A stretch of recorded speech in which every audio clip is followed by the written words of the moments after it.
The chamber was enormous. It could hold 10,000 people if it needed to, but on most days it held fewer than 300. The ceiling was so high that the top of it disappeared into a pale blue haze, and the walls were lined with seats arranged in wide, curving rows, each row belonging to a different species, each species wearing different clothes, breathing different air, sitting under different lights.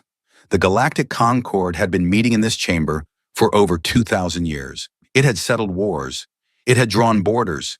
It had decided the fate of entire worlds with nothing more than words and votes. Today it felt like a funeral. The shrill ambassador sat in the front row, his long feathered neck held straight and still, his three eyes fixed on the central podium. He was old, older than most species in the room had been spacefaring, and he had learned long ago that patience was not weakness. It was simply the correct response to a situation that could not be solved by rushing. The Vreth Dominion had glassed 3 human colony worlds in the past 6 weeks. 3 worlds, tens of thousands of people gone. The shrill ambassador had seen worse in his lifetime, much worse. That did not mean he did not feel it.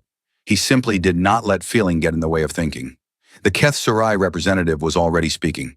She was a tall creature, thin as a wire, with pale gray skin and 4 arms that she kept folded neatly in front of her when she was not gesturing.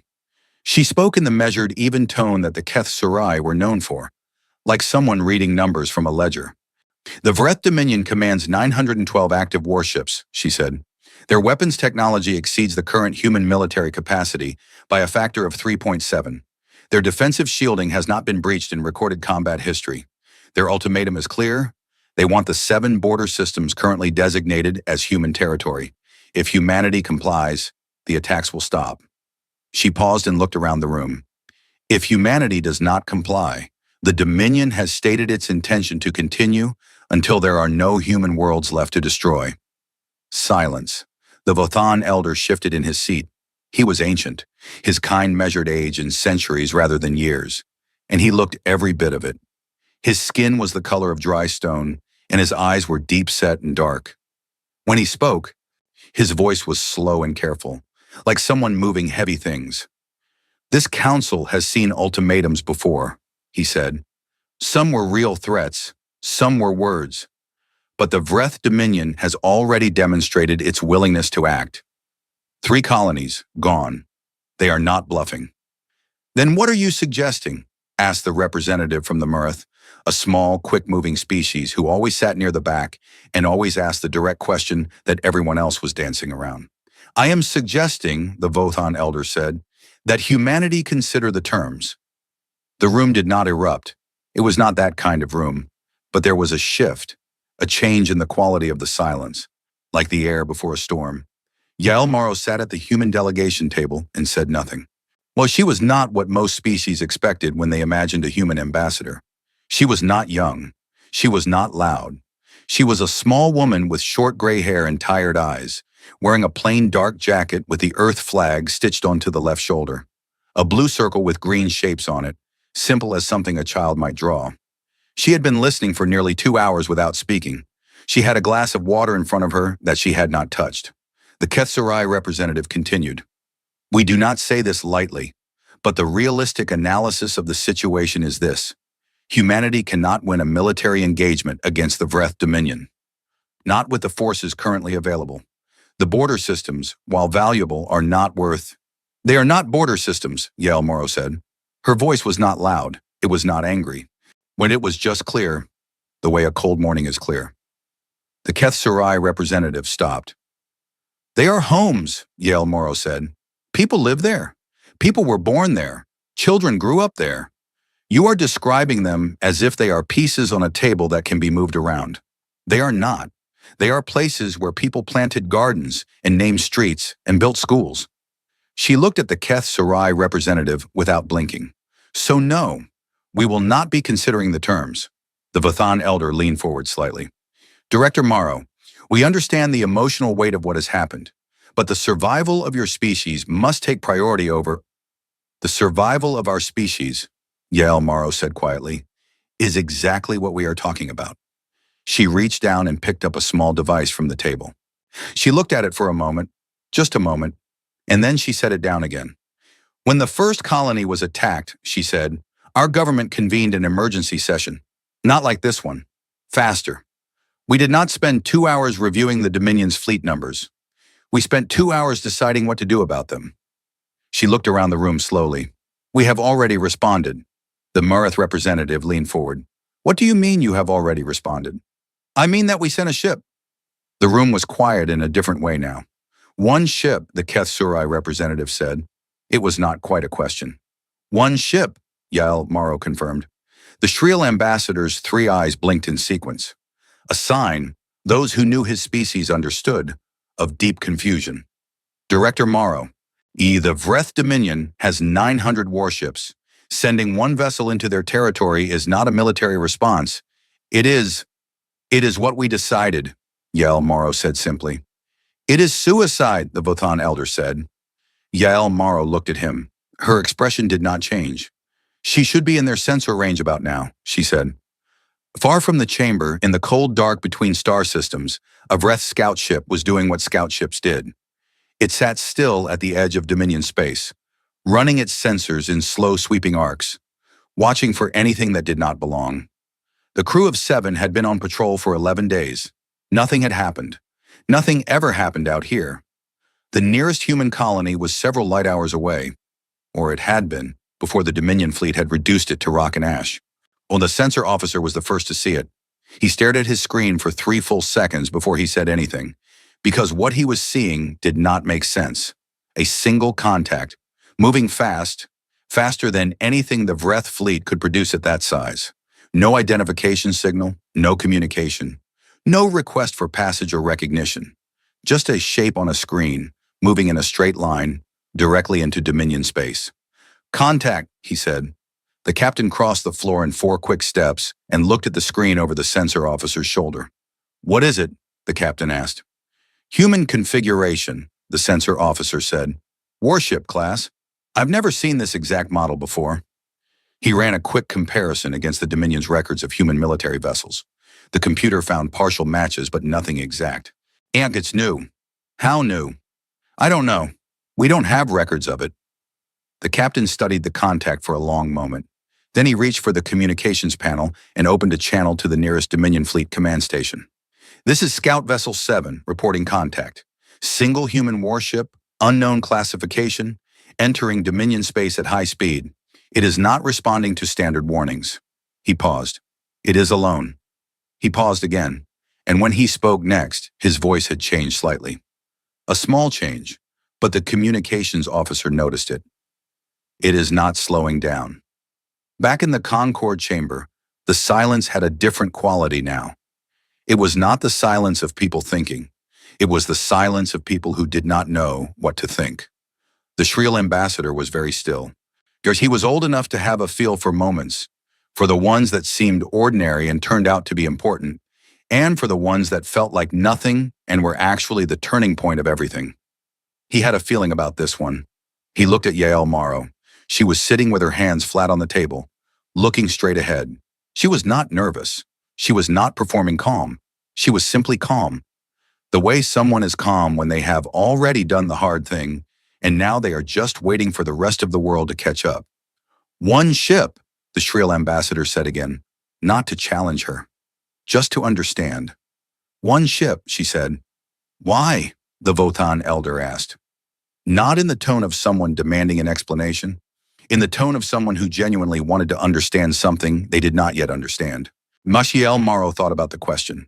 She turned the glass of water on the table slowly with her fingers. Then she said something that the official Concord record would later describe as the most translated sentence in the history of the organization. Translated into 47 languages, quoted in diplomatic texts, printed on walls, and repeated in schools. Because we wanted them to know, she said, that we are not asking for help, we are not waiting for permission, and we are not afraid. She looked up at the Vothan elder. One ship says all 3 of those things at the same time. The elder was quiet for a long moment. And if she is destroyed, the Keth Surai representative asked. Yael Morrow looked at her. Then we will send another one. The ship's name was the UES Inexorable. She was not beautiful. Well, she was not meant to be.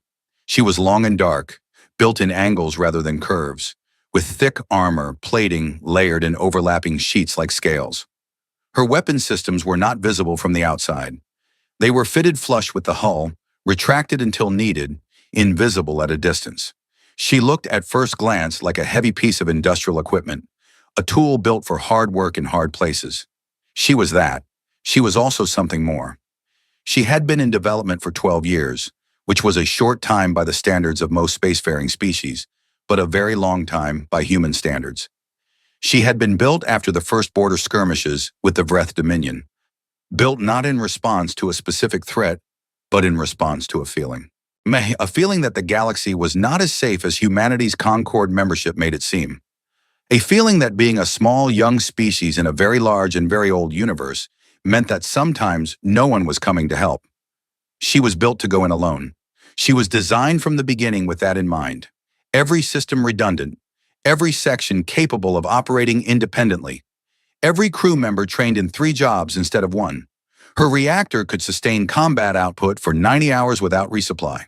Her armor could absorb the equivalent of 4 direct hits from Vreth capital ship weapons without losing structural integrity. Her engines had a range and speed that no Vreth tactical manual had ever accounted for, because no Vreth tactical manual had ever imagined her. Captain Jonas Hale stood on the bridge and watched the Vreth border slide past on the navigation screen. He was not a large man, medium height, medium build, with short dark hair that had a little gray in it near the sides now, though he was only 43. He had a face that had seen a lot of weather, not literally, but in the way that some faces collect the years and show them honestly. His eyes were the kind of brown that looked almost black in low light. He had been to Kepler 9 colony once, 3 years ago. A supply inspection, routine, boring, 3 days of walking through warehouses and signing forms. He remembered a street market he had walked through on the second evening, just to get some air. Someone had been cooking something that smelled like cinnamon. Children had been running between the stalls. A very old man had been sitting on a folding chair outside a shop, reading something on a thin screen, completely at peace. Kepler 9 was ash now. Captain, Commander Priya Voss appeared at his side, holding a status pad. She was taller than him by several inches, with dark eyes and dark hair pulled back, and a way of standing that suggested she could carry a lot without complaining about it. She had been his XO for 4 years. He trusted her more than anyone alive. We're past the boundary marker, officially in Dominion space. Officially, he said. The scout ship logged us about 6 minutes ago, she said. Fleet Command will know we're here within the hour. Good, he said. She looked at him. You want them to know. I want them to have time to think about it, he said, before we get there. She was quiet for a moment. And then she said, Jonas, the crew. He knew what she meant. He looked out at the bridge, 12 people at their stations, each one focused on their screens, moving with the quiet efficiency of people who had trained hard for a long time.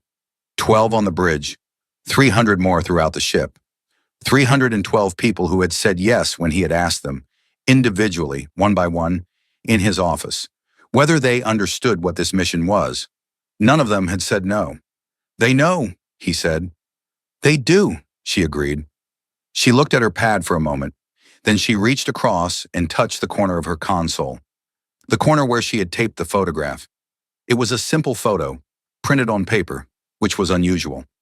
It showed a field of something yellow and some kind of flower, with low mountains in the background and a wide pale sky. It was from Kepler 9. She had been born there. She had left when she was 7 years old, when her family had moved to Earth, and she had not been back. She had been meaning to go back. Next year, she had kept telling herself. Next year. Helm, Captain Hale said. His voice was steady and clear. Maintain heading. Increase to full cruise speed. Aye, sir, the helmsman said. The inexorable pressed forward through the dark. In the Concord chamber, the session had technically ended, but most of the delegations had not left. They stood in small groups, speaking in low voices, or sat alone at their tables, looking at nothing in particular.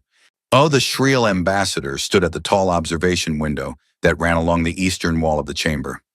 Through it, you could see the planet below. The Concord's host world, a green and white sphere turning slowly in the light of its sun. He had stood at this window many times. He heard footsteps behind him and turned. The Vothan elder was there, moving slowly, leaning on a long staff that he carried more out of habit than necessity. "What do you think will happen?" the elder asked. The shrill ambassador thought about the question honestly. "I think the Dominion will destroy that ship," he said. "And I think that humanity will send another one. And another. And I think eventually they will either win or be completely destroyed, and either outcome will change everything." The elder looked at him. "Huh, you admire them." "I am confused by them," the ambassador said, "which at my age is close to the same thing." He turned back to the window. "They sent one ship, elder. Not because they thought it would be enough. Not because they did not understand the odds. They understand the odds. They sent one ship because—" He stopped. "Because what?" the elder asked. The ambassador was quiet for a long time. Below, the planet turned. "Because they wanted the Dominion to know what kind of people they are dealing with," he finally said, "before things get worse." Down at the human delegation table, Yael Morrow was still sitting in her chair. She had finally picked up her glass of water. She took a sip, set it down, and looked at the device on the table, the small communications device that would tell her when the inexorable made contact with Dominion forces. She looked at it for a long moment. Then she folded her hands in her lap and waited. She was very good at waiting, but she was also very good at knowing that some things, once started, did not stop until they were finished. The inexorable was in Dominion space now, moving fast, broadcasting nothing, asking for nothing.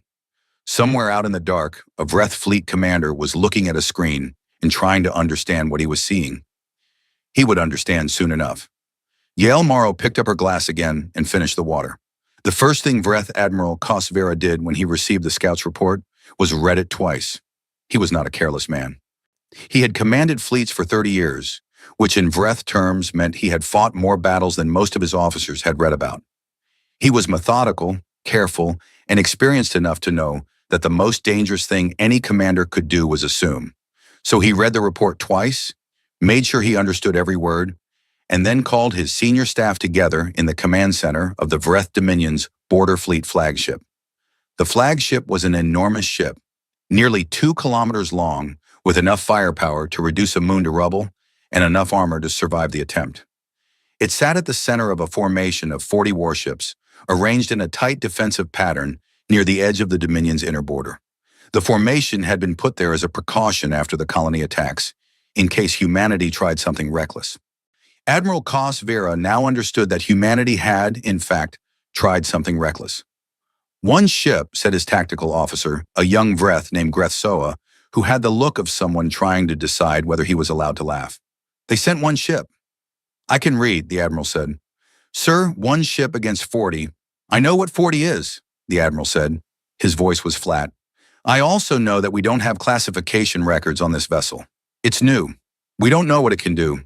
He looked around the table at his senior officers. "I want 3 intercept formations ready.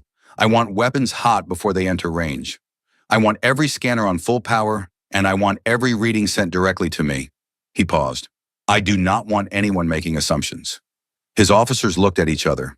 One ship, 40 warships. Sure, the math was not complicated. "Yes, sir," Grethsoa said. He did not quite manage to hide a small smile. The admiral looked at him for a moment. He had been in enough battles to know that the moments that felt easy were often the ones worth being careful about. He had a feeling, nothing solid, just a feeling, that this was one of those moments. He did not share this feeling with his officers. They would have smiled at that too. Below decks on the Inexorable, in the engineering section that ran along the lower third of the ship, Chief Engineer Dara Okafor was running diagnostics that she had already run twice that morning. She was 31 years old, small and quick-moving, with close-cropped hair and a habit of talking to the ship when she thought nobody was listening. "Reactor output is smooth," she told the ship. Or possibly her junior engineer, Marcus Chen, who was working nearby and had long since learned to tell the difference between when she was talking to him and when she was talking to the ship. This was the ship. "Cooling is good. Power distribution looks clean. You're doing well." "She always does well," Marcus said. "She does," Dara agreed. She looked at the main reactor display, a column of soft light that ran from floor to ceiling in the center of the engineering bay, showing output levels, temperature, and pressure in real time. The reactor was the heart of the Inexorable, and Dara thought about it the same way a surgeon thinks about a heart, with deep respect and a healthy fear of what happens when it stops. The reactor had been the hardest part to build. Not because the technology was new, it was, but that was manageable. One, it was hard because what they needed from it was genuinely extraordinary. A reactor that could power full weapons, full shields, full engines, and all life support simultaneously for extended periods without failure. Previous human warships had been built with the understanding that in a serious fight, you had to choose weapons or speed, shields or weapons.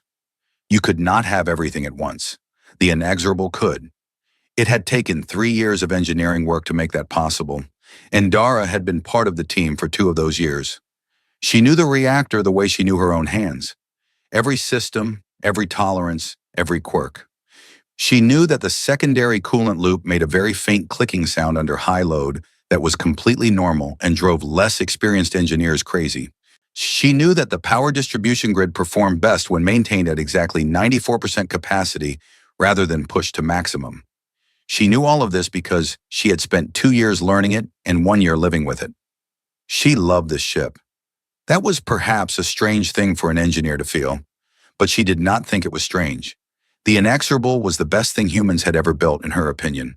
Not the most beautiful, not the most elegant, but the best, in the sense that it was the most honest. It did exactly what it was built to do, without pretense and without waste. A soft tone sounded through the ship. "All hands," Captain Hale's voice came over the intercom, calm and clear. "Enemy contact in 40 minutes. Battle stations." Dara looked at the reactor one more time. Then she looked at Marcus, who had already put down his tools and was moving to his battle station. "Here we go," he said. "Here we go," she agreed. The Vreth intercept formation came out of their holding positions in 3 groups, spreading wide to form a containment net. 40 warships moving in practiced formation, covering every angle of approach. The calculations were not complicated. The human ship would have to slow down to engage, and when it did, it would be surrounded. The only way out was through them. On the bridge of the Inexorable, Captain Hale watched the Vreth formation take shape on the tactical display. 40 contact, the tactical officer, Lieutenant Ray Osai, reported. His voice was steady. He was 26 years old and had never been in a real battle. He had trained for this moment for 3 years. He found, to his mild surprise, that he was not afraid. He was focused. The way you are focused when you are doing something difficult that you have practiced many times. Spreading into containment pattern.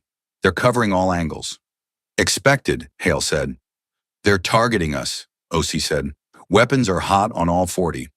"Also expected," Hale said. He looked at Commander Voss, who was at the secondary station to his right. She looked back at him. Something passed between them. Not fear, not excitement, but a kind of quiet acknowledgement. They were here. They were doing this. There was nothing more to decide. "Vera," Hale said. The ship's AI responded immediately. Her voice was clear and unhurried, with a slightly formal quality that the crew had learned to find reassuring. "Captain, what's your read?" "Standard Vreth containment formation," Vera said. "When optimized for engagement against a vessel that will attempt to break through their perimeter. Their firing solutions assume we will try to pick a gap and accelerate through it." A brief pause. "They are expecting us to run." "We're not running," Hale said. "No," Vera agreed. "We are not." Another pause, slightly longer. "I should note that my probability calculations for this engagement have a margin of error of approximately 30%, which is unusually high. This is because we have no combat data on how this ship performs against this opponent at this scale. Essentially, Captain, I know what we are capable of in theory. I do not know what we are capable of in practice." "Neither do they," Voss said quietly. "Correct," Vera said. "That is the relevant variable." The Vreth formation opened fire at maximum range. The first volley hit the Inexorable across the forward hull. 6 strikes in rapid succession, heavy energy weapons that would have torn through any other human ship currently in service. The bridge shook. Lights flickered. On every other vessel in humanity's fleet, those 6 hits would have been the end, or close to it. The Inexorable shook, steadied, and kept going. "Hull integrity 93%, Osei reported. Armor held. Forward plating is warm but functional." "Return fire," Hale said. "Targets 1 through 8. Primary weapons." The Inexorable's weapons were something the Vreth had not encountered before and could not have prepared for because no intelligence report had ever described them accurately. They were not energy weapons, which the Vreth knew how to handle. They were not conventional projectile weapons, either which the Vreth also knew how to handle. They were something between kinetic accelerators that fired rounds traveling at a significant fraction of light speed, combined with a focused energy discharge on impact that disrupted the target's power grid. The Vreth ships had armor designed for energy weapons. They did not have armor designed for this. 8 ships on the left flank of the Vreth formation took hits almost simultaneously. 3 lost power immediately. 2 lost propulsion. 2 suffered hull breaches. 1 took a hit directly to its reactor housing and went dark so fast it looked like someone had simply turned off a light. The Vreth formation hesitated. Admiral Kos Vera, watching from his flagship, understood in that moment that the smile on Grethsoa's face had been exactly as wrong as he had feared. New targeting solutions, he ordered, his voice harder now. Focus all fire on their weapon systems. Don't try to destroy them. Disable their guns. It was the right tactical call. He made it quickly, which was a sign of how good a commander he was. It was also, as it turned out, not enough. The Inexorable did not continue on its original heading. It turned fast, much faster than a ship of its mass should have been able to, and drove directly into the left side of the Vreth formation, where 7 ships had just been disabled. The gap they had left was not large, but it was large enough, and the Inexorable went through it at speed, turning the containment net from a cage into a problem. Now some of the Vreth ships were behind the Inexorable, and firing on her meant firing toward other Vreth ships on the opposite side. She's using our own formation against us, Grethsoa said. His voice was different now. The smile was gone. I can see that, the Admiral said. Redistribute. Groups 2 and 3, break formation and pursue. Group 1, hold position and maintain fire. The Inexorable did not slow down. It moved through the scattered Vreth ships like something that had decided to stop caring about the walls and go directly through them, taking hits, absorbing them, shaking under the impacts but not stopping. Every time it took fire, it returned it. Every time a Vreth ship lined up a shot, Vera had already calculated where it would aim and moved the Inexorable 3 seconds ahead of the solution. It was not graceful, it was not elegant, it was relentless. On the bridge, Ray Osei was reporting damage and targets in a steady stream. Wind hull at 89%. Port thruster slightly reduced. 3 crew injured in the secondary corridor when a hit caused a pressure seal to fail. Weapons functioning normally. All systems functioning. Contact 14, Osei said. He's trying to get behind us. Vera, Hale said. Already adjusting, Vera said. The Inexorable spun on its axis in a way that contradicted what most species believed about physics in large ships. Contact 14, which had been lining up a shot from behind, found itself suddenly looking at the Inexorable's main weapons array from directly in front. Contact 14 did not survive the next 4 seconds. The battle lasted 11 minutes. At the end of it, the Vreth border fleet had lost 14 ships destroyed, 9 disabled, and the rest were falling back to regroup. And the Inexorable had hull integrity at 89%, a slightly reduced port thruster, and 14 crew members injured, none fatally. Admiral Kos Vera stared at the tactical display for a long time after ordering the retreat. Grethsoa was very quiet. The Admiral thought about what he had just seen. He thought about it carefully, the way he thought about everything. Systematically, without letting his feelings get ahead of his analysis. The human ship was faster than expected, more maneuverable than expected. Its weapons were unlike anything in their intelligence files. And it fought in a way that was genuinely difficult to predict. Not because it was random, but because it seemed to be making different decisions in different moments, adapting to the situation in ways that static tactical doctrine could not keep up with. He thought about all of this, and then he reached for his long-range communications array. He opened a channel directly to the Dominion capital. This is Admiral Kos Vera, he said. I am reporting engagement with a single human warship of unknown classification. The vessel has defeated my border fleet formation and continued on its original heading, deeper into Dominion space. He paused for a moment. He was not a man who used dramatic language. He believed in precision. But he chose his next words deliberately because he wanted the people receiving this message to understand exactly what he was saying. Send everything, he said. On the Inexorable, when the last Vreth ship broke off and retreated, the bridge was quiet for a moment. Not the silence of shock, the silence of people who had been working very hard, suddenly allowed to breathe. Captain Hale looked at the tactical display. The contacts were retreating. The space ahead of them was clear. "Damage report," he said. Osei delivered it quickly. 89% hull integrity. Port thruster at 80% output. 14 injured, none critically. 3 minor system faults, all manageable. Hale nodded. He looked at Voss. She was looking at her screen, but he could see the tension in her shoulders ease slightly. Just slightly, because she was not the kind of person who relaxed completely until they were home, and they were a very long way from home. He looked at the corner of her console. The photograph was still there. The yellow flowers, the pale sky, the low mountains. He looked forward again. "Helm," he said. His voice was the same as it always was, steady, clear. "We'll maintain heading." "Aye, sir," the helmsman said. The inexorable pressed deeper into the dark. Behind them, somewhere in the cold space they had left, the pieces of 14 Vreth warships drifted slowly apart. A Vreth admiral sat in his command chair and said nothing for a very long time. And across the galaxy, in a chamber where 47 species had been watching the live sensor feed that the Concorde's observation network had quietly been recording, something happened that had not happened in a very long time. Nobody spoke. Not for a long time. It was the Murth representative who finally broke the silence. She was not a species given to understatement. She looked at the data on her screen. 1 ship, 11 minutes, 40 warships. Do the math. And she said the thing that everyone in the room was thinking but had not yet put into words. "What," she said very quietly, "have they built?" Nobody answered, but everyone looked, without quite meaning to, at Yael Morrow. The human ambassador was sitting at her table with her hands folded and her eyes straight ahead, and if she heard the question, she gave no sign. She was waiting. There was still a long way to go.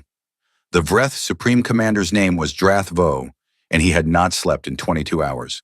He stood at the center of the Dominion's Strategic Command Center on the capital world, a room designed for exactly this kind of moment, filled with screens and consoles and officers who had trained their entire careers to manage large-scale military operations. The room was built to handle a crisis of any size. It had been built by a civilization with 3,000 years of continuous warfare behind it. It was, by any objective measure, one of the most sophisticated military command facilities in the known galaxy. Drathvo was not feeling sophisticated. He was feeling something he had not felt in a very long time.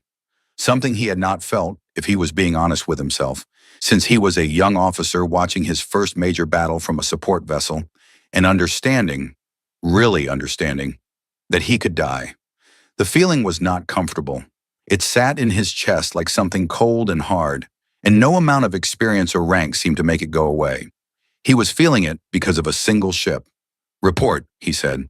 His senior tactical officer, Vreth Commander San Ro, was a thin, precise individual who had served in this command for 15 years and had never once looked uncertain. She looked a little uncertain now. "The human vessel has bypassed Admiral Kos Vera's border formation," she said. 14 ships destroyed, 9 disabled. The rest have retreated to secondary positions. She paused. "The human vessel is continuing on its original heading, deeper into Dominion space, at approximately 70% of its previous speed. It has taken some damage. We estimate hull integrity in the mid to high 80s, but it is still fully functional." "The gauntlet," Drathvo said. "Yes," Sanro said. "The positioning fleet is already moving into place. 200 warships, 3 battle stations, the weapons platforms along the Shen corridor. Tulmi, it will be fully deployed within 4 hours." She straightened slightly. "The gauntlet has never failed, Supreme Commander. It was designed to destroy anything that enters it. No ship, not ours, not anyone's, could survive it." Drathvo looked at the screen showing the human ship's progress marker. A single small dot moving through Dominion space, slow and steady and completely alone. He thought about what Admiral Kos Vera had said in his report. Not just the tactical details. Those were concerning but explicable. He thought about what the Admiral had said at the very end of the report, almost as an afterthought, after all the data and analysis.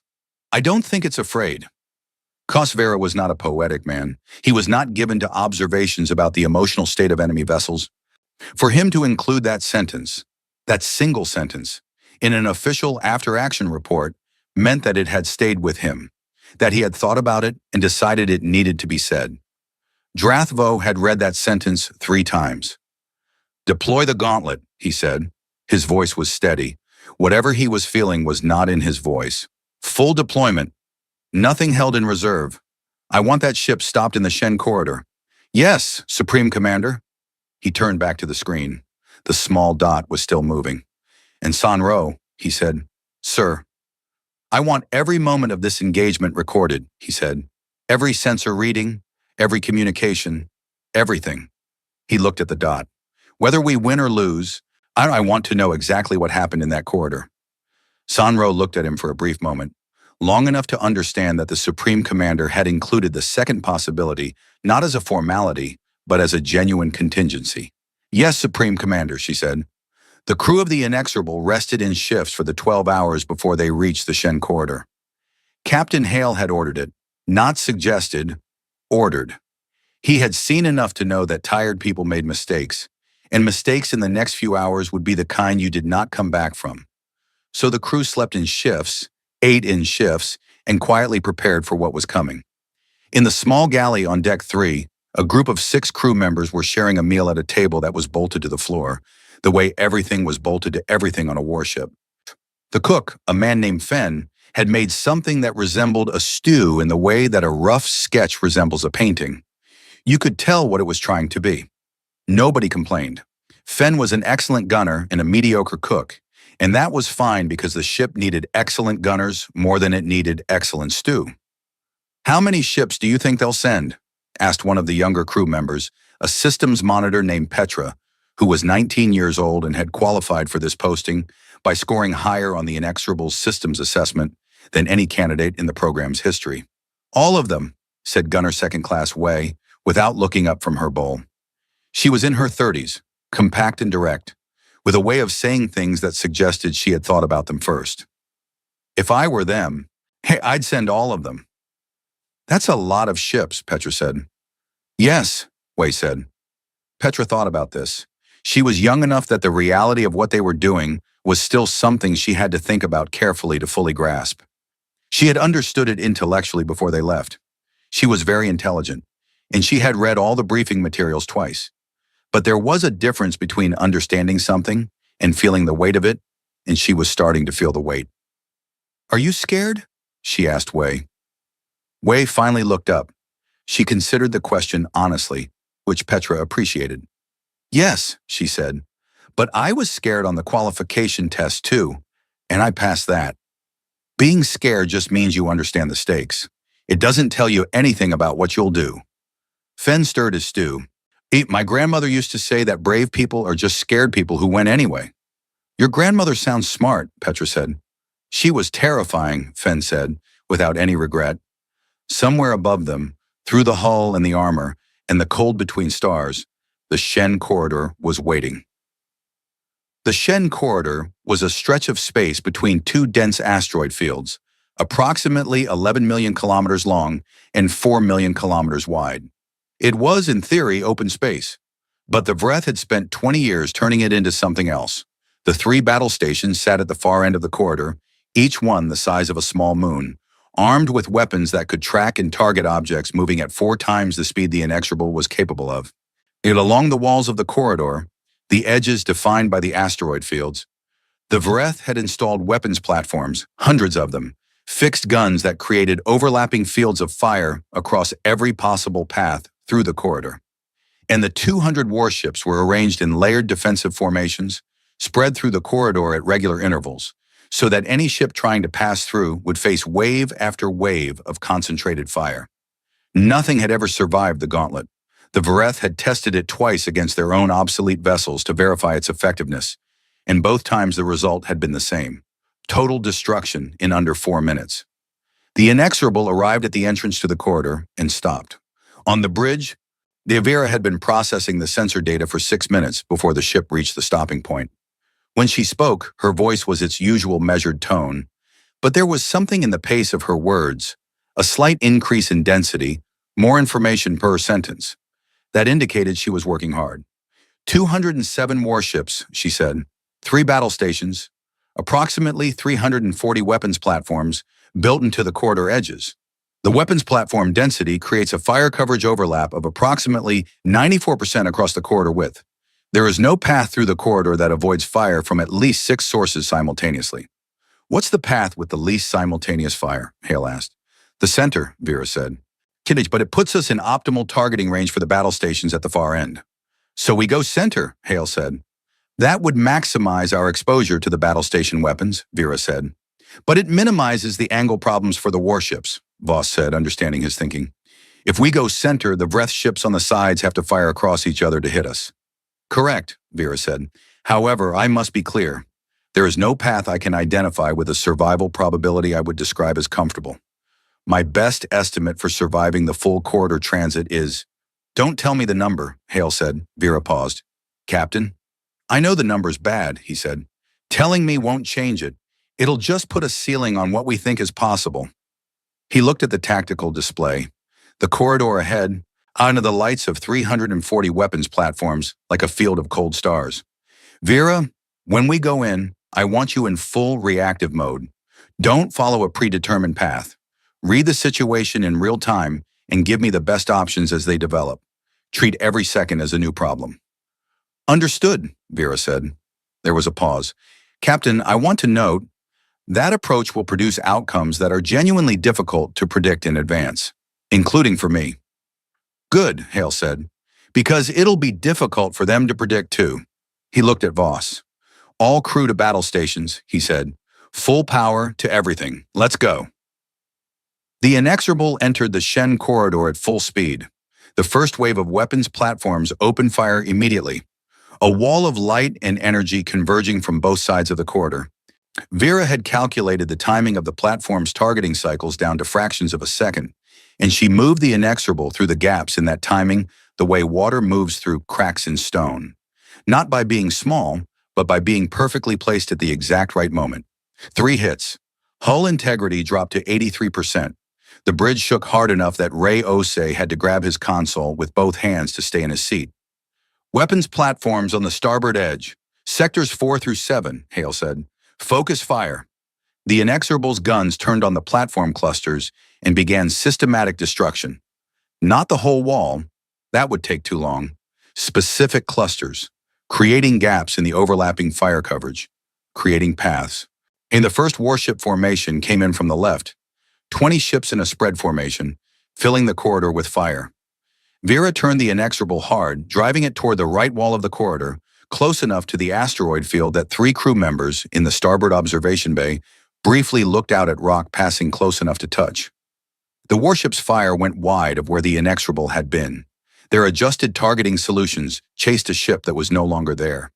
By the time they found her again, the Inexorable was among them. This was the part that the Vreth Fleet Command would study later and struggle to explain. The standard response to a superior force in a corridor is not to enter their formation. It creates confusion for the attacker. Firing solutions become difficult, and a friendly fire becomes a risk. But it also means you are surrounded, which is objectively worse. No rational tactical system recommended it. The Inexorable did it anyway. It plunged into the first warship formation at speed, moving through the gaps between ships at distances that made the Vreth formation commanders instinctively stop firing for fear of hitting their own vessels. In the 7 seconds it spent inside the formation, it destroyed 4 ships and disabled 2 more. Then it was through, continuing down the corridor, and the Vreth formation was scrambling to reform behind it. Second formation incoming, Osei said. His voice was still steady. He had found something in the last few minutes. Not comfort, but clarity. He knew what to do. He just had to keep doing it. 30 ships, 12 o'clock. Spread wide. Vera, Hale said. I see them, Vera said. Captain, there is a gap on the left edge. A platform cluster we disabled in the first 30 seconds has created a 2.3-kilometer opening in the coverage field. If we go through it, we reduce the incoming fire by 40% for approximately 8 seconds. Do it, Hale said. It puts us very close to the asteroid field, Vera said. How close? Voss asked. Very, Vera said. The Inexorable turned hard left and drove toward the asteroid field edge. The second Vreth formation, which had spread wide specifically to prevent this kind of evasive move, had not accounted for anyone being willing to go that close to the asteroids. Their spread formation now had a problem. The ships on the left side were too close to fire without risking hitting the asteroid field themselves, and the ships on the right side were too far away for accurate fire at the angle the Inexorable was presenting. They fired anyway. Less accurate, but there was a lot of them. The Inexorable took 7 hits in 4 seconds. Bridge lights went red. Hull integrity dropped to 71%. A section of the lower port corridor depressurized, and the emergency seals came down automatically. 3 people who had been in that corridor had made it to sealed sections in time. One had not. His name was Corporal James Witz. He had been 24 years old. He had a younger sister back on Earth who was going to university in the fall. The Inexorable kept moving. On the Concorde's live sensor feed, which was now being watched by delegates who had not left the chamber in 8 hours, the data was almost incomprehensible. The Inexorable was a small moving light in a storm of weapons fire, and it kept not dying when it should have been dying. The feed had no sound, which somehow made it worse, or better, depending on your perspective. In silence, it looked almost like something abstract, a moving point of light that refused to stop moving. The shrill ambassador had not sat down in 3 hours. He stood at the observation window with the Vathan elder beside him, both of them watching the feed on a secondary screen. Around the room, other species were watching too. Some had brought food and forgotten to eat it. Some were making notes. Some were simply still. And the Marath representative was sitting on the floor beside her chair, which was unusual enough that her aide had asked if she needed assistance. She had said no. She just needed to sit down. "How much of the corridor have they passed?" the Vothan elder asked. "Approximately 60%, the shrill ambassador said. He did not take his eyes off the screen. "It should not still be moving," the elder said. "No," the ambassador agreed. "It should not." Yael Morrow was not watching the screen. She was sitting at the human delegation table with her eyes closed. Her communications device had given her one update: hull integrity 71%, crew casualties 1, ship operational, and she had held it in both hands for a moment before setting it back on the table. 1. She knew every person on that ship. Not personally, or you could not know 300 people personally, but she had read every file. She knew their names, their ages, where they were from, what they were good at, why they had volunteered. She carried all of them in some way that was not quite grief and not quite pride, and was something that had no good name. She sat with her eyes closed and waited. In the final third of the Shen corridor, the 3 battle stations opened fire. Their weapons were different from anything the Inexorable had encountered. They were designed for exactly this: a target that had made it this far, that was moving unpredictably, that had proven hard to kill. The battle stations were the gauntlet's answer to persistence. You could dodge warships, you could break through formation walls. But the battle stations could track and hit a target moving at any speed, from any angle, with a sustained fire rate that left no consistent gaps. Vera's calculations started coming in fragments. "Incoming fire pattern does not have consistent timing gaps," she reported. "I cannot identify a predictable dodge window." "Then we don't dodge," Hale said. "We go through." "Captain, that means taking direct hits from battle station weapons. Our current hull integrity—" "Vera," Hale said. "Everything we have. Power from everything non-essential.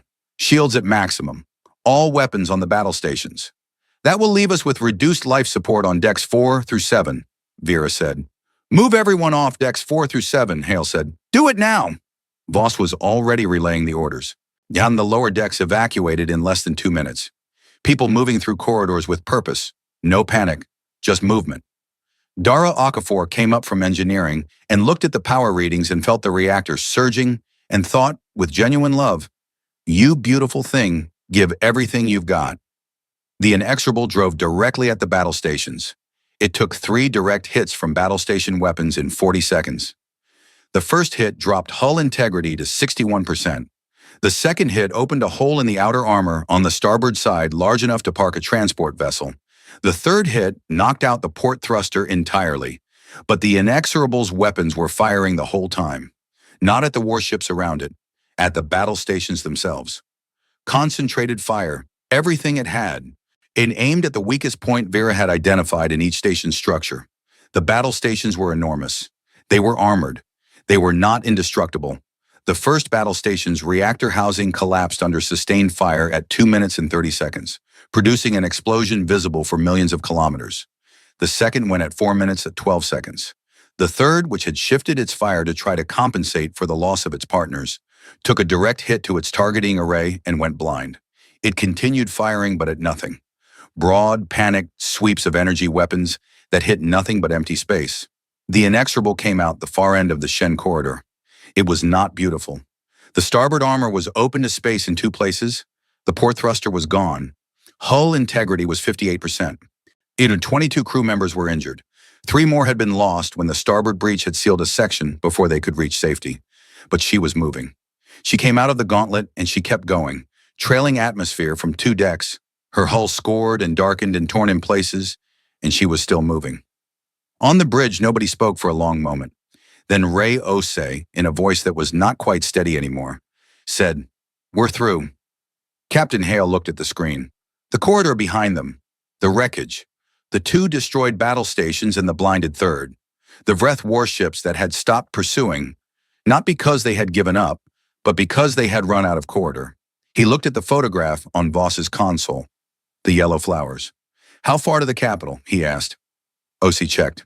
18 hours, sir, at current speed with the thruster loss. "Good," Hale said. He sat back in his chair. "Vera, damage control assessment. Dara, I want everything you can give me in the next 18 hours.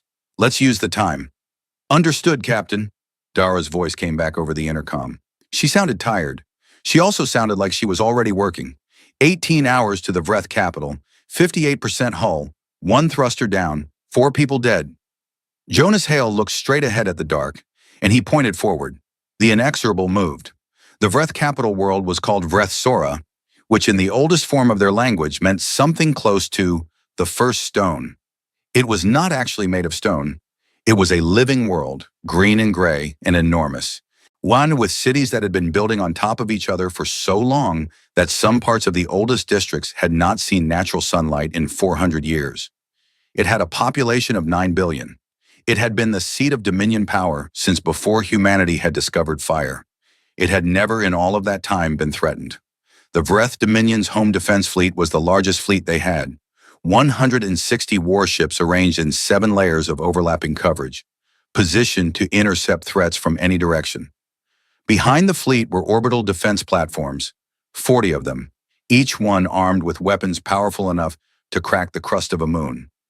And behind the platforms was the planet itself, which had ground-based weapons emplacements that had been installed and upgraded and expanded over centuries, and until they formed a defense grid that was, according to every Vreth strategic analysis ever conducted, impenetrable. When the Inexorable's approach vector was confirmed, the home defense fleet had 9 hours to prepare. They used every minute. Supreme Commander Drath Vo was there personally aboard the fleet flagship, which was positioned at the front of the outermost defensive layer. His staff had given him the full briefing. Everything the Inexorable had done from the moment it crossed into Dominion space, the border skirmish, the gauntlet, the battle stations, the number of Vreth ships destroyed. He had listened to all of it without interrupting, which was unusual for him. He was normally a man who asked questions. This time he just listened, and when it was done, he sat for a while without speaking. Then he said, "So what is its hull integrity?" Sanro, who had come with him aboard the flagship, checked her data. "Last confirmed estimate is 58%, Supreme Commander. That was approximately 16 hours ago. They may have conducted repairs in transit. The vessel has repair systems of unknown capability." "Thruster status?" "Port thruster was destroyed in the Shen corridor. They are running on 3 main thrusters, which reduces their maximum speed and turning ability somewhat." Drethvo nodded slowly. He looked at the defense formation around him. The 160 ships, the orbital platforms, the ground emplacements. He thought about what this ship had done to 40 ships, then to 200 ships and 3 battle stations. He thought about the sensor data from the gauntlet, the way it had moved through fire that should have destroyed it, taking hits that should have ended it, and coming through the other side still moving. He thought about something his tactical instructor had told him many years ago, when he was still young enough to find the old man's aphorisms irritating. The most dangerous enemy is not the strongest one. It is the one that does not stop. He thought about this for a while. Then he thought about the 9 billion people on the world below him. Not in an emotional way. He was not a particularly emotional man. In a practical way. A cold, honest, practical way. He thought about the terms of the Dominion's original ultimatum to humanity: surrender the border systems, stop resisting, accept the result. When he thought about what humanity's answer had been: one ship. When it arrived, he said, "Do not fire first." Sanro looked at him. "Sir, you heard me," he said. "When the human ship arrives in our home system, the fleet will hold its position and hold its fire. We will wait to see if they communicate." He looked at her steadily. "I want to hear what they have to say." Sanro was a good officer. She did not say what she was thinking, which was that this was very different from standard engagement doctrine. She simply said, "Yes, Supreme Commander," and went to issue the orders. The Inexorable arrived in the Freth home system 18 hours and 42 minutes after exiting the Shen corridor. Dara Okafor had spent most of those hours in the engineering section with her sleeves rolled up, using repair systems and personal effort in roughly equal measure. The starboard breach had been sealed. Not perfectly, not as good as new, but enough. The hull was still showing at 63%. Her team had managed 5%, which under the circumstances was close to miraculous. The port thruster was gone, and nothing was going to fix that in 18 hours. But the remaining 3 thrusters were performing above expected output, as if the ship itself was compensating. She had not slept. She had eaten something at some point. She could not remember what. She had talked to the ship the whole time, which Marcus had long since stopped commenting on. When the Inexorable dropped out of transit speed and the Vreth capital system came up on the navigation display, she looked at it on the small screen in engineering and felt something she could not quite name. It was not triumph. It was not relief. It was something quieter than both of those. The feeling of having done a hard thing and still being here. On the bridge, Captain Hale looked at the Vreth home defense fleet and said nothing for a moment. 160 ships, orbital platforms, ground emplacements. The planet itself, enormous and ancient, in the middle of it all. "Vera," he said, "are they holding position?" "Yes," Vera said. There was a brief pause. "They are not targeting us. They are holding their fire." Another pause, slightly longer. "Captain, I want to note that this is unexpected behavior. My models suggested a 92% probability of immediate engagement." "They want to talk first," Voss said. "Come, that appears to be the case," Vera agreed. Hale looked at the tactical display for a moment longer. Then he said, "Open a channel. Standard Vreth communication frequency." "Channel open," Osei said. Hale stood up. He straightened his jacket. An automatic gesture. The kind of thing you do before you say something important. He looked at the screen showing the Vreth home fleet, the planet behind it, the billions of lives that were in the balance of what happened next.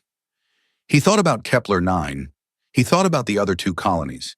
He thought about 4 people whose names were now part of the Inexorable's permanent record. He thought about Corporal James Witz, who had been 24 years old and his sister going to university in the fall. He thought about all of this. And then he spoke. "This is Captain Jonas Hale of the UES Inexorable," he said. His voice was quiet. Not soft. Quiet. The difference is that soft loses its edges, and his voice kept them. "I am speaking to whoever commands the fleet I am looking at. I came here because 3 human colonies were destroyed. I came here to make sure it does not happen again. I have no interest in destroying this planet. I have no interest in killing 9 billion people. That is not what we do." He paused for a moment, letting that sentence land the way he meant it to. "What I want is simple," he continued. "I want the survivors from the 3 colony attacks, every human being who was taken prisoner or removed during those operations, returned alive and unharmed within 48 hours. I want the Dominion's military forces withdrawn from all territory bordering human space, permanently. And I want a monument built on the site of each destroyed colony. A real one. Built well, maintained by the Dominion, forever, so that what was done there is never forgotten." Another pause. "I am not asking for the Dominion's surrender. I am not asking for the Dominion to stop existing. I am asking for accountability for what was done, and a guarantee that it will not happen again." He looked at the screen. "Those are my terms. You have 48 hours to respond." He sat back down. The channel was still open. For a moment there was nothing. Just the quiet of open space and the sound of the bridge around him, the soft hum of the reactor, the breathing of his crew. Then a voice came through. It was deep and measured, with the careful quality of someone choosing their words. Captain Hale, said Supreme Commander Drathvo, I would like to ask you a question. Hale nodded slightly. Go ahead. You came here, Drathvo said, with one ship, through everything we put in front of you, alone. A pause in him. How? The question was not tactical. Hale understood that immediately. It was not asking about weapon systems or engine specifications. It was asking something deeper, and Drathvo had the kind of voice that made it clear he knew the difference. Hale thought about the answer. He thought about Dara in the engine room.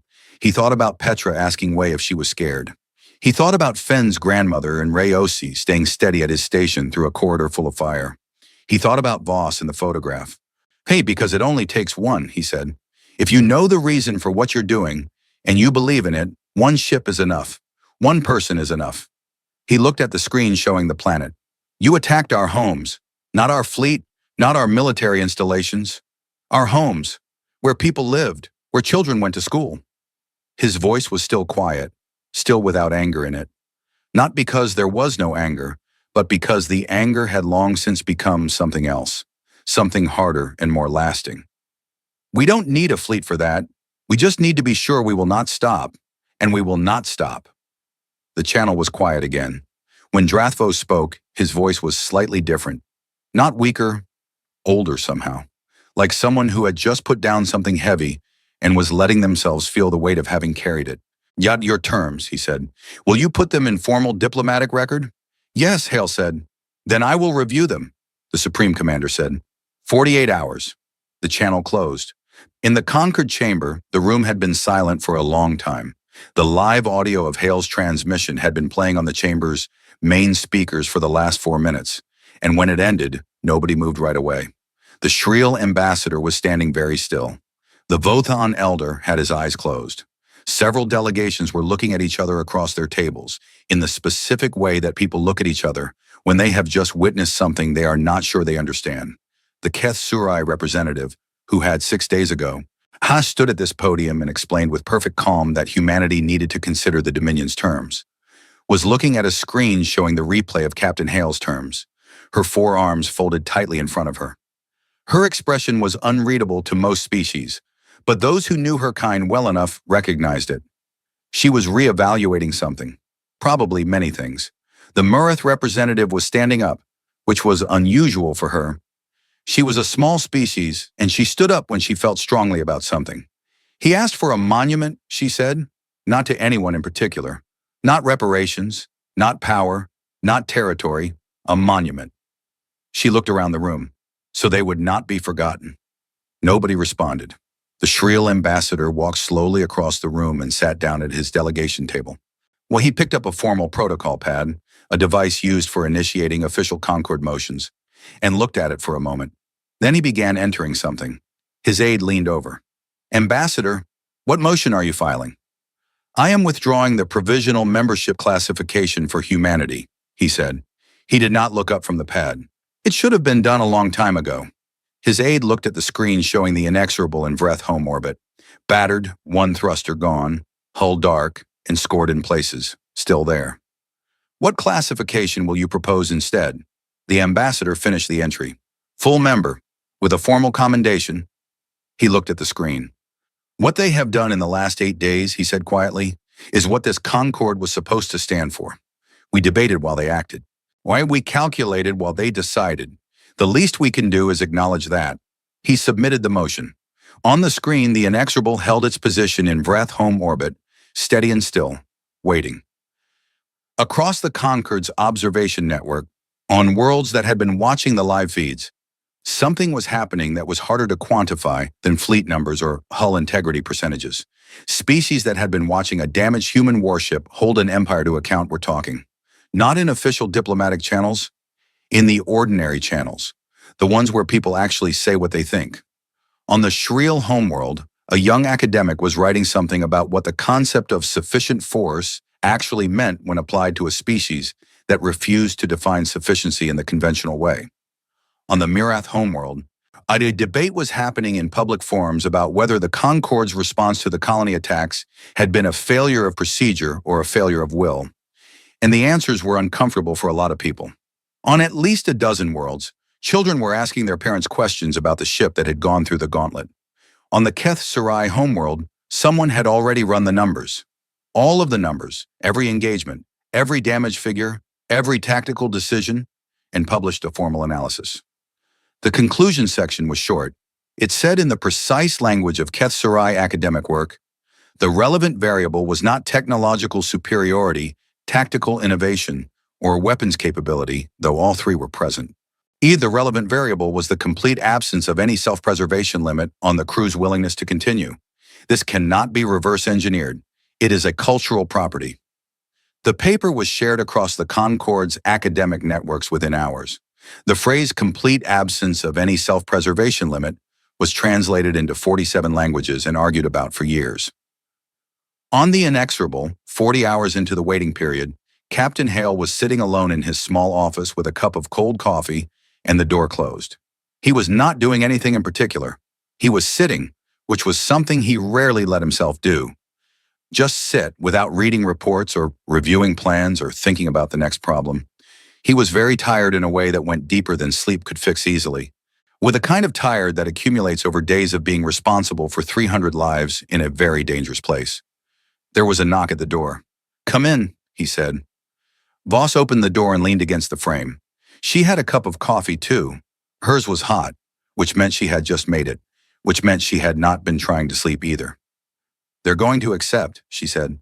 "I think so too," he said. She was quiet for a moment. 4 people, she said. He looked at his cup. Yes. She did not say anything else about it. She did not need to. They both understood that 4 people were a number that would never be just a number. James Witz and the other 3, their names were in the record, and the record mattered.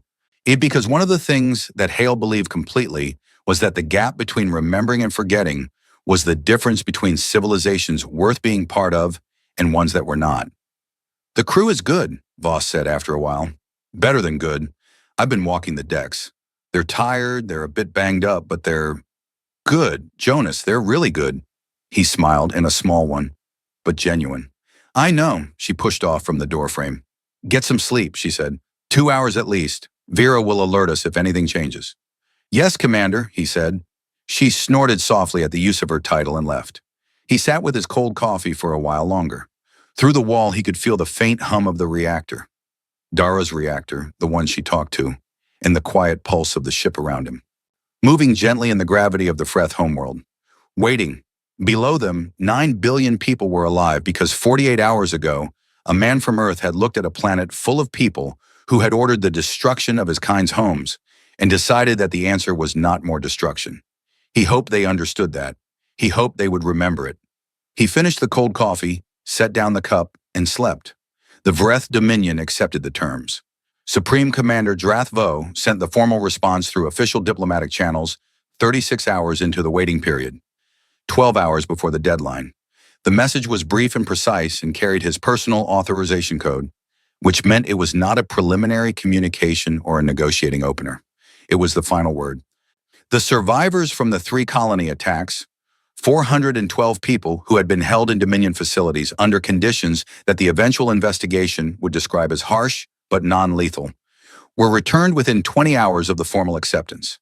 They were transported on Dominion medical ships, which was required under the terms because some of them needed medical care.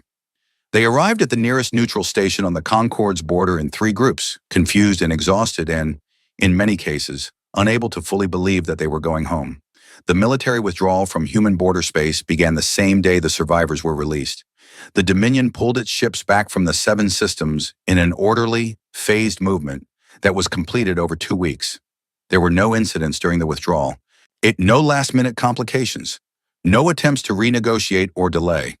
The monuments were another matter, not because the Dominion refused. They agreed without debate, which had surprised several people in the Concorde who had expected this to be the point where the Dominion pushed back, because it was the part of Hale's terms that had no strategic value for anyone. It was not a border adjustment or a military concession. It was simply a requirement to remember. Some expected a powerful and proud civilization to find the too much to accept without argument. They did not argue. They agreed, and they began planning. The reason became clear eventually, though it took some time for the explanation to reach the right people. An account written later by a Vreth cultural historian described the internal Dominion discussion about the monuments in careful terms. What the account said, translated into the simplest possible language, was this. The Dominion had agreed to the monuments not because they were required to, but because Drathvo had made it clear to his government that the monuments were the most important part, more important than the military withdrawal, more important than the return of the survivors, because the monuments meant that humanity had chosen to hold them accountable rather than destroy them. And that choice, the restraint behind it, was the thing that the Dominion needed to understand and carry forward. Drathvo had explained it to his government this way. They could have asked for our surrender. They could have asked for territory. They came to our home orbit with a ship that had been through everything we built, and they asked for a monument and an apology in stone. That is either the most naive thing I have ever heard or the most sophisticated. I believe it is the latter. The government had agreed with him. The inexorable came home 6 weeks after it had left. Not to a parade. Hale had specifically requested that there not be a parade, which had been honored, or almost honored. There were people at the dock, not in organized rows with flags and speeches, but gathered in the way people gather when they know something has happened that matters, and they want to be near it. Families of the crew, officials who came with the quiet intention of shaking hands rather than making speeches. Ordinary people who had no particular reason to be there except that they had followed the news and they wanted to see the ship. The inexorable came in slowly, partly because of the missing thruster, which was not yet fixed, and partly because Hale had requested a slow approach. He wanted the crew to see what they were coming back to. He wanted them to have that. Dara Okafor was standing in engineering with her hand flat on the reactor housing. Not because she needed to check it, but because she had spent 6 weeks being in almost constant contact with this machine, and she was not quite ready to let go of it yet. The reactor was humming at low output, gentle, warm, in the way that is not actually temperature, but feels like it. "We're home," she told it. "We're home," Marcus agreed from across the room, when this time it was clearly directed at her, not the ship, but it did not matter because they meant the same thing. Captain Hale filed his after-action report 2 days after returning. He was not a man who wrote long reports. He believed that the most important things could be said in the fewest words, and that adding more words did not add more meaning. It just made the meaning harder to find. His after-action report was 3 pages long, which was extraordinarily short for the kind of mission the inexorable had undertaken. The final line read, "Mission complete. Crew condition, tired. Ship condition, repairable. Enemy's understanding of humanity, updated." The report was classified for 30 days, as all after-action reports were. After 30 days, it was declassified and entered into the public Concord record. When as required by the transparency provisions that humanity had fought to include in Concord membership rules 20 years ago. Within a week of declassification, it had been translated into 31 languages. That final line had been quoted more times than anyone kept track of. In the Concord chamber, things were different, not loudly different.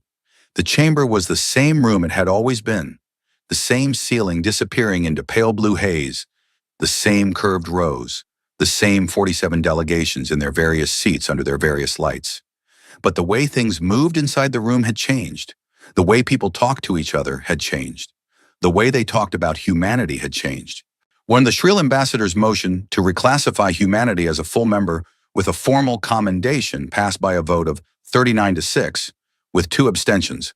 The 6 who voted against it did so not because they opposed humanity specifically, but on procedural grounds. They felt a formal commendation set a precedent they were uncomfortable with, a concern that the ambassador considered reasonable even though he disagreed with it. The Keth Surai representative, who had given the speech recommending that humanity consider the Dominion's terms, did something that her species very rarely did. She filed a formal self-correction, a diplomatic document that acknowledged that her analysis at the start of the crisis had been incomplete. It was a short document and a difficult one to write. And everyone in the Concord who understood Keth Sarai culture understood what it cost her. She filed it anyway. The Vothan elder requested a private meeting with Yael Morrow. They met in a small room off the main corridor, which had a window looking out at the planet below. He was very old and he moved carefully, and he sat down across from her with the deliberate attention of someone who had learned not to waste the time they had left. "I told you," he said, that sending one ship was suicide. You did, she said. I was wrong, he said. He said it simply, without qualification. He was old enough not to need to soften things. She looked at him. You were working from the information available at the time. I was working from assumptions that were wrong, he said, about what your species would do, about what they were capable of. He was quiet for a moment, looking at his hands. I have lived a long time, Director. I have seen many species do many things. I thought I understood the shape of what was possible. He looked up at her. I did not know what a determined human crew was. I understand it better now. She looked at him for a moment. What do you understand about it? He thought about the question carefully, the way he thought about everything. I understand that most species, when they calculate a fight, are calculating the cost of the fight against the value of winning, he said. It is a rational process. You weigh the loss against the gain, and you decide if it is worth it. He paused. Your crew did not do that. They did not weigh the cost. They had already decided the value of what they were protecting. The cost was not the question. The question was only, will you do what must be done? He folded his old hands together. That is a different way of thinking. It is very hard to fight someone who thinks that way. Yael Morrow looked out the window at the planet turning below. She thought about Jonas Hale and the 4 people who did not come home. She thought about what they had decided before they left and why. It is also very hard to be them, she said quietly. The elder looked at her. Then he nodded slowly. Yes, he said. I imagine it is.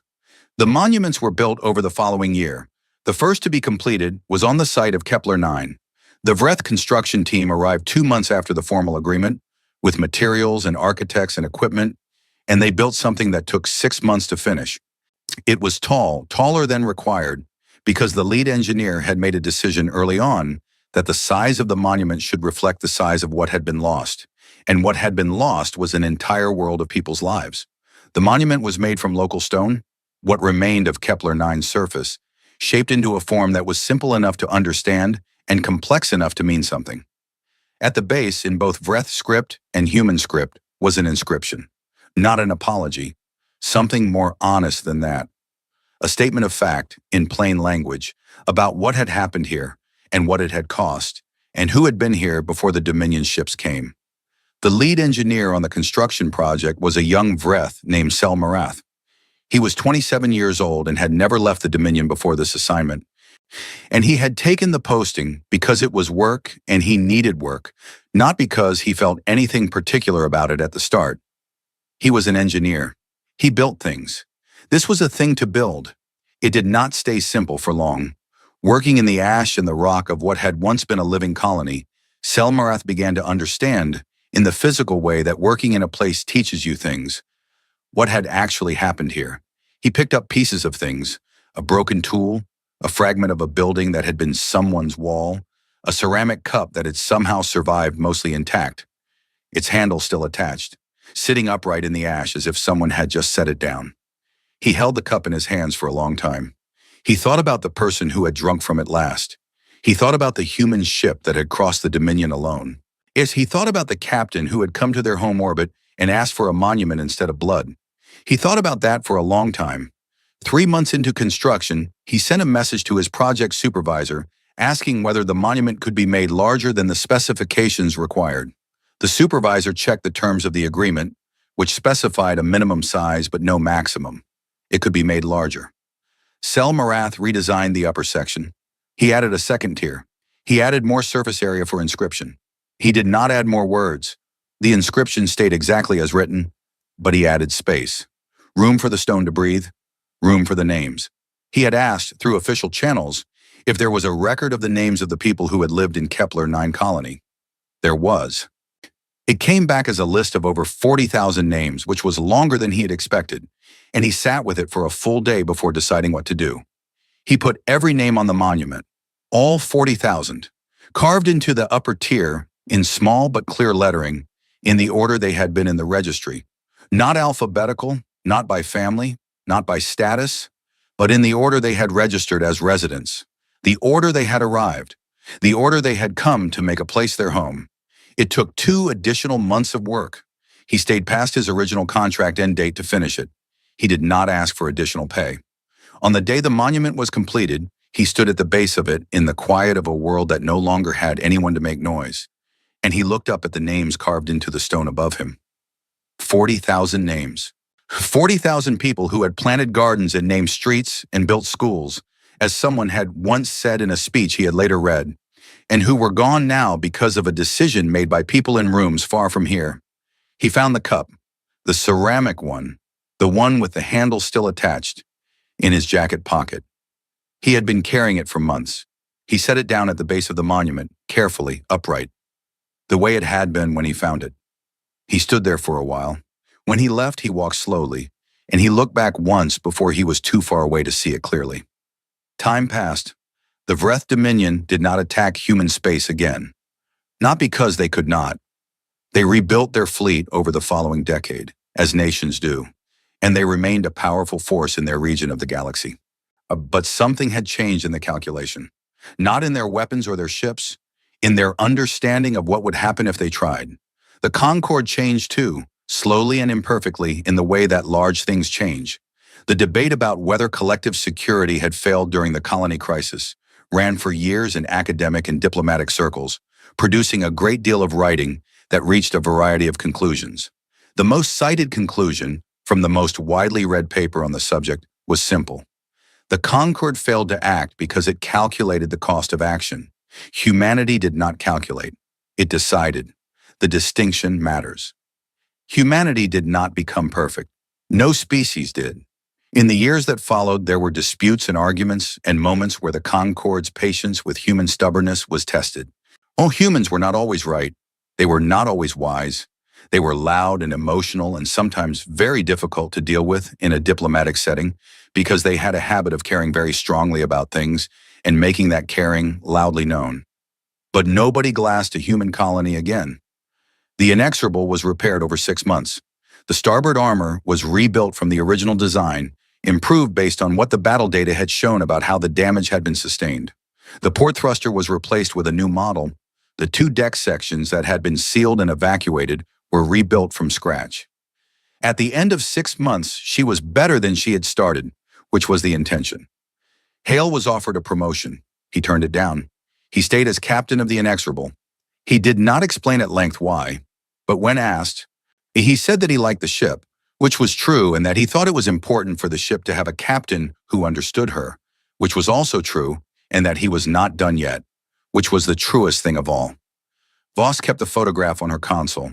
It was a little worn now, the edges soft from having been touched too many times. She did not replace it with a new print. She kept the old one. Vera, for her part, quietly updated her tactical models with everything that had happened in the Shen Corridor. She filed the update as a routine maintenance action. In the notes field, she wrote a single observation. Standard probability models are insufficient for predicting outcomes in engagements where one party operates without a defined self-preservation threshold. Recommend recalibration of baseline human crew parameters. She spent 3 weeks recalibrating. She was never fully satisfied with the result.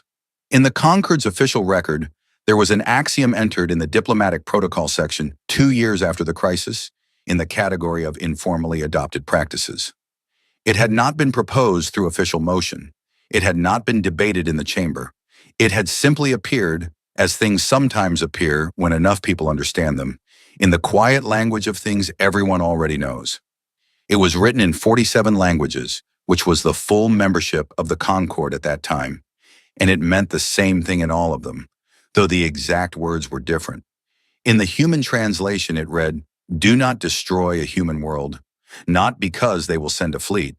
Oh, because they will send one ship, and that ship will not stop." Nobody argued about it. There was nothing to argue about. The last thing to say belongs to Sel Marath, the young Vreth engineer who built the monument on Kepler 9. He went home after the work was done, back to the Dominion, back to his job and his life, and the ordinary things that fill an ordinary life when it is not being interrupted by history. He took on other projects. He built other things. Bridges, public buildings, the kinds of structures that a working engineer builds when he is not building monuments on the sites of destroyed worlds. He thought about Kepler 9 sometimes. He thought about the cup. He had a daughter eventually. She was curious and quick and asked a lot of questions. Or the way children do when they are young enough to think the world will answer them. When she was old enough to understand history, she asked him about it, about the monument, about why he had stayed past his contract, about the cup. He told her what he remembered. He told her about the ash and the quiet and the piece of a building that had been someone's wall. He told her about the cup. He told her about the names. She listened to all of it very carefully. When he was done, she thought about it for a while. The way she thought about everything, with her whole face involved in it. The way children think when they mean it. Why did the human ship come? She asked. Just one ship. Why did they do that? He had thought about this question for years. He had turned it over many times, looked at it from different angles, tried out different answers. He knew what the Concord academic papers said. He knew what the diplomatic record said. He knew what Drathvo had said, and what the human captain had said, and what the Shriel ambassador had put in his official motion. He looked at his daughter and he gave her the answer that he believed, in the place where you believe things, not because you have been told them, but because you have learned them with your hands and your time, in your work. Because someone had to, he said, and they decided it was them. She thought about this. That's brave, she said. Yes, he said, it is. She went back to whatever she'd been doing before, in the easy way that children move on, carrying things forward without knowing they are carrying them. And Selmarat sat for a while, the way he often did now, and thought about 40,000 names carved in stone on a quiet world, and a cup sitting at the base of a monument, upright, the way someone had left it. The inexorable was still out there, still moving, still doing what it had been built to do, sailing the dark between stars in a galaxy that had learned, slowly and imperfectly, what it meant when a human ship was incoming. It meant someone had decided, and they would not stop.